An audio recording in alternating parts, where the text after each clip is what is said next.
This is a volume of the Yongle Encyclopedia. The historic document was commissioned by the Ming Dynasty Emperor Yongle over 600 years ago. It's believed to have disappeared from China in the 19th century. In 2021, parts of the encyclopedia were bought by a Chinese collector at auction in France and returned via the Shanghai Free Trade Zone. 在2022年1月份的时候，这两册永乐大典，从它在巴黎的机场起飞到进入到我们位于上海自贸区的文物艺术品的保税服务中心呢，只用了24个小时。10 years ago, before the Shanghai Free Trade Zone was established, importers had to apply for clearance before they could ship works of art and other cultural objects to China, a process that could sometimes take months or years to complete. Now, that work is done in Shanghai. 有些艺术品或者文物呢，它其实是可以通过我们的运作进入到我们的保税服务中心有一个缓冲区。那么经过这个缓冲区的我们一系列的流程和一系列的监管服务之后呢，才判断说这件艺术品是不是最终可以或者适合来到中国的一个市场。The idea of viewing original works of art may sound exclusive to some, but because of a free trade zone, they are become more accessible to people from all walks of life.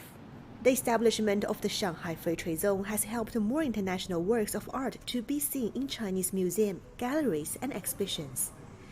In 2013, only a few dozen pieces passed through the Free Trade Zone.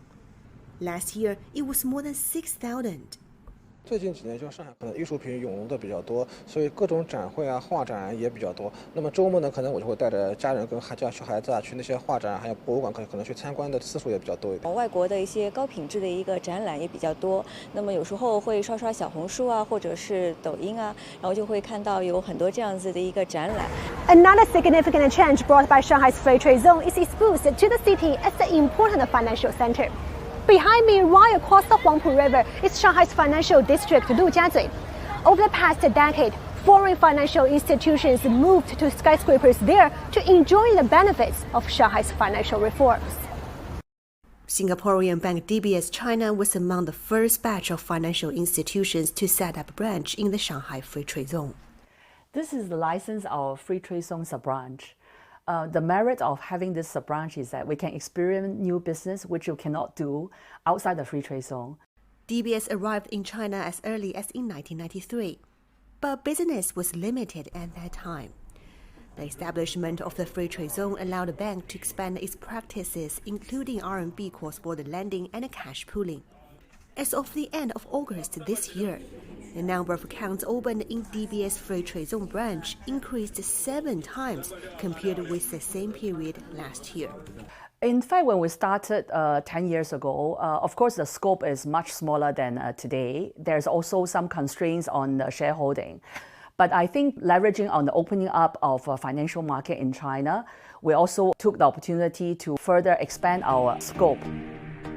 Just last year, DBS obtained another new license to set up a securities firm in Shanghai. Such breakthrough stems from the shortening list of things that foreign companies cannot do here, the so-called negative list. Shanghai's Free Trade Zone was the first part of China to release such a list. But over the past decade, the negative list has been shortened 7 times. For example, in the 2019 version, the negative list says foreign financial institutions shareholding in securities, futures, and insurance firms cannot exceed 51%. But this rule was scrapped in the 2020 version. How have these reforms been pushing Shanghai's financial reputation? We met Professor Chen Bo from Huazhong University of Science and Technology in Lujiazui. He helped draft the plan for the Shanghai Free Trade Zone.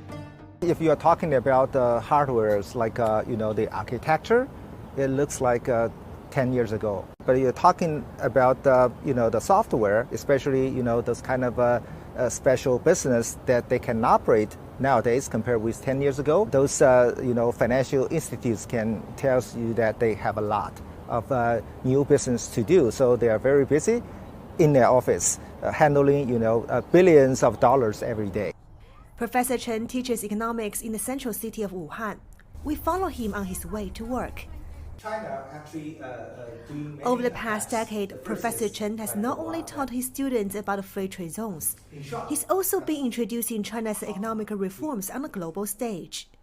He calls himself an old soldier working on developing China's free trade zones. So this is the photo I remembered was shot around 2017 when I was invited to give speech to the audience of the State Department of the United States. I briefly introduced the development of the China Free Trade Zones. This one is similar, however, it's in different country. This is in Canada. You were participating 10 years ago when preparing for the establishment of Shanghai's Free Trade Zone. How was the preparation? Yeah, some people, or even including some experts, they're still worried that we were not ready for the whole comprehensive liberalization. I was one of the experts insisted on that we should aim at more ambitious kind of goals of liberalization because we are facing a more challenging international cooperation rules. Professor Chen's insistence paid off. In 2014, he proposed a blueprint of Wuhan Free Trade Zone. 3 years later, it was done. Shanghai Free Trade Zone has created a paradigm of comprehensive economic liberalization kind of example for the whole Chinese free trade zones, which has been largely mimicked and copied in other areas. The impacts of the free trade zone are only expected to grow larger.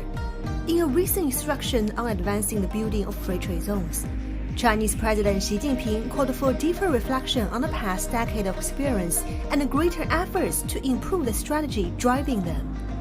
Because of the free trade zone, the GDP of Shanghai Pudong New Area reached 1.6 trillion yuan in 2022, or about $220 billion, 2.5 times the figure in 2013. And what remains unchanged? I think the answer is Beijing's determination to continue opening up. Since the establishment of the Shanghai Free Trade Zone, China has introduced over 20 free trade zones nationwide, like this one in the city of Wuhan. This sends a clear signal that China will continue to open up to a wider world.